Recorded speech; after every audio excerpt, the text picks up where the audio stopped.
In the last Motivational Monday of 2024, I talked about the finish line, which was very appropriate because you're finishing the year.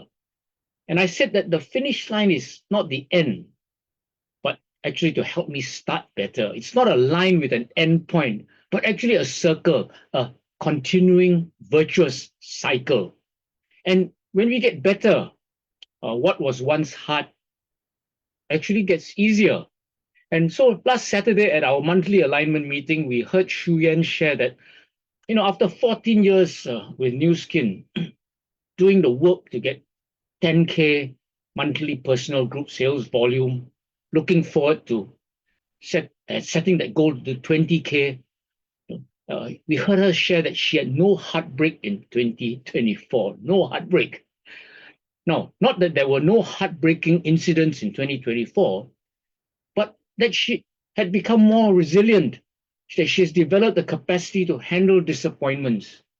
And of course, along the way, she also developed more skills. But back to the cycle. Okay? It's not a finite line, but can go on and on. So today, on the first Motivational Monday of the new year, at the start of 2025, I want to talk about what is actually the sequel to the finish line. Okay, let me share my slide. Okay, so I'm going to talk about grit and grace. Let's hear what John Maxwell says in his Minute with Maxwell on grit versus gifts.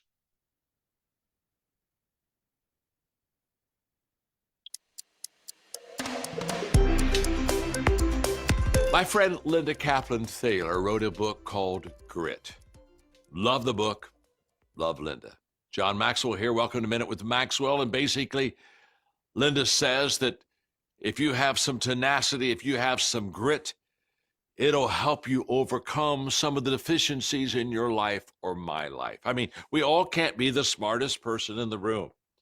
We can't always be the most gifted person in the room. We can't always be the one who sings the best, dances the best, teaches the best. But grit helps us get to where we need to go, even when we're, quote, not the best.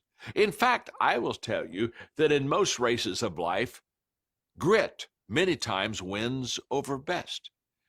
Because if you're just the best, doesn't mean that you have the tenacity to continue on. You might just kind of live off of your gifts.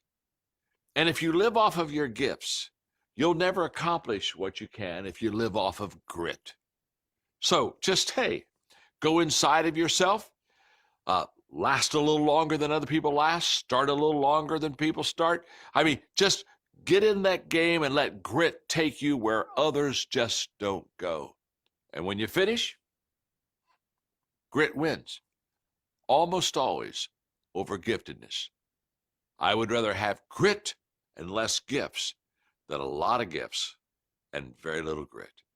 It's that grit that'll get you to the finish line. I'm glad you're with me today on Minute with Maxwell. Okay, so, John Maxwell says grit is more important than gifts. Now, gifts make it easy to start. There's less struggle, less dejection, disappointment in the beginning. But to shine, you need discipline and hard work. So I want to, you've heard the examples many times of Michael Jordan and Tiger Woods, but let me just repeat you and remind you here. So Michael Jordan said, some people want it to happen, some people wish it would happen, others make it happen. And Michael Jordan was known for his rigorous training routine. But starting early in the morning, he often arrived at the gym before dawn to work on his skills. He believed that extra practice gave him an edge over his competitors. And his teammates frequently remarked on his intensity during practice. He treated every practice session like a game, pushing himself and others to perform at their best. What about Tiger Woods? Okay. So Tiger Woods said, the greatest thing about tomorrow is that I will be better than I am today. The greatest thing about tomorrow is that I will be better than I am today. You have to train harder Oh, sorry, you have to train hard. No matter how hard you think you train, there's always somebody out there training harder. So that's his attitude. And, Tiger Woods had an extraordinary work ethic. His practice routines were legendary. He often practiced from dawn until dusk, perfecting every aspect of his game from driving to putting. And he was injured in accidents and all that. And after multiple surgeries, including spinal fusion, Tiger's determination and work ethic allowed him to return to peak performance, culminating in his remarkable 2019 Masters victory. Okay. So this is remarkable. Okay. I mean, with a good body, you can do well, but it's all broken apart. You got to start not just from scratch, but below scratch. You got to repair and recover. This is called grit. Okay. Now, at that kind of level, gifts are obviously not enough. Okay? You need to overcome stiff competition, and that requires emotional resilience. You need to overcome injury, that requires physical resilience, and then you need to, overcome feedback from so-called fans. Okay, social resilience is required. It's all about resilience. Okay, so we need grit. Grit is what empowers ordinary people to apply the slight edge philosophy of success. So we say, okay, not everyone is a Michael Jordan, not everyone is Tiger Woods. What about the ordinary person? And that is where grit helps, because when you apply the slight edge philosophy for success, it's like gravity. It's a consistent, powerful law of nature or law of life. Except, unlike gravity, it's an uphill struggle against the gravity of giving up. If you talk about once gravity make the easy part, okay, is giving up is easy. That is why grit is so vital. Okay. Now, grit is developed like a muscle, okay, and it's developed through stress, pressure, hardship, developed against gravity. The month end or finish line in December is not only a finish for the month, but actually it's a finish for the year. And this year, many of us worked very, very hard in December. First, there were success trip targets to meet for some people. It's the last month to meet those. Then there were team achievement goals. So you're part of a team. You want to help the team succeed and achieve the team goals. And then, of course, for all of us, there were NTC goals to feed starving children in this season of giving. Okay. And then, okay, actually, there's a fourth thing. There's this urgency to build a team for India's opening in 2025, which is why we worked so hard in December. And if I wanted to finish well, it would surely also develop grit. Okay, I just want to have a holiday. I don't require much grit for that. But to finish well, I need to develop grit. But finishing well for December alone is a temporary win just for that month. Whereas developing grit is a lifelong win, assuring me that I will be better able to finish well in the future. There will be many, many finish lines in the future, and it's what one of my mentors said, how you do anything is how you do everything. It becomes a habit. Okay. So grit is what keeps me going forward, towards the finish line. But, this gap between where I am to the finish line can be massive, okay, depending on how big my goals are. Perhaps it's because I have a big, hairy, audacious goal. So that finish line is still so far away. Or because along the way, I encounter many what I call snags. So it's either the BHAG or the snags. The snags are the obstacles, the traps. Okay. And by definition of grit, the more grit I need, the greater the gap is likely to be. That's why I need grit.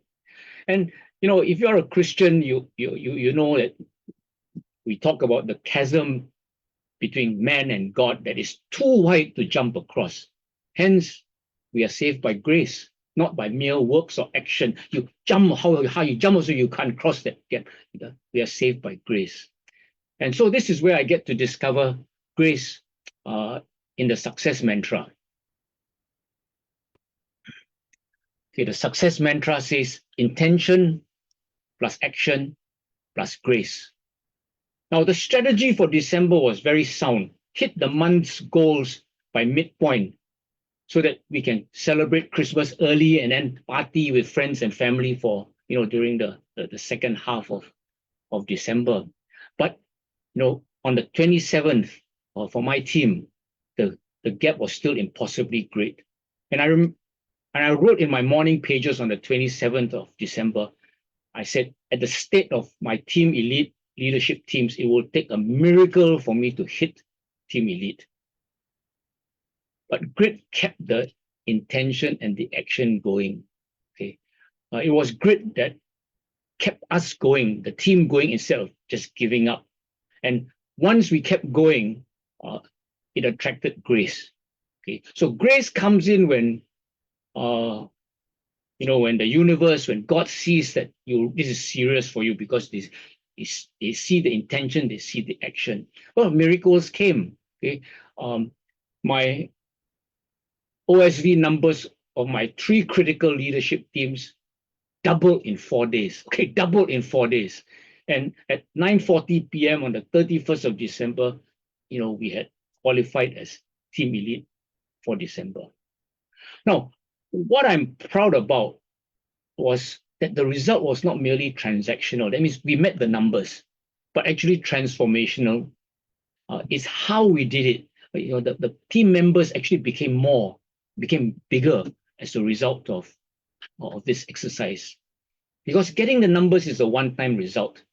Growing the leader has a multiplying long-term effect, and that is much more important. Okay. So I hope to discover more and more about miracles over this year. There's more to share, but I wanted to end by in 15 minutes here. So maybe we'll share a bit more about exactly what those miracles were and some other lessons that I learned as a result of that. And as I discover more and more miracles over this year, it will need me to make the finish line my constant friend. I'm always facing a finish line so that I can develop grit and then discover grace. Okay. So this message today on grit and grace, we know the importance of grit. Okay, the never give up spirit. But let's discover grace, because grace then allows us to have the freedom to dare to do more, to not to know, have all the answers, because grace will come in some miraculous way, okay, to get us to have successes in life. And it's the grace that makes the journey very, very exciting. So what's holding you back? Okay, what's holding you back?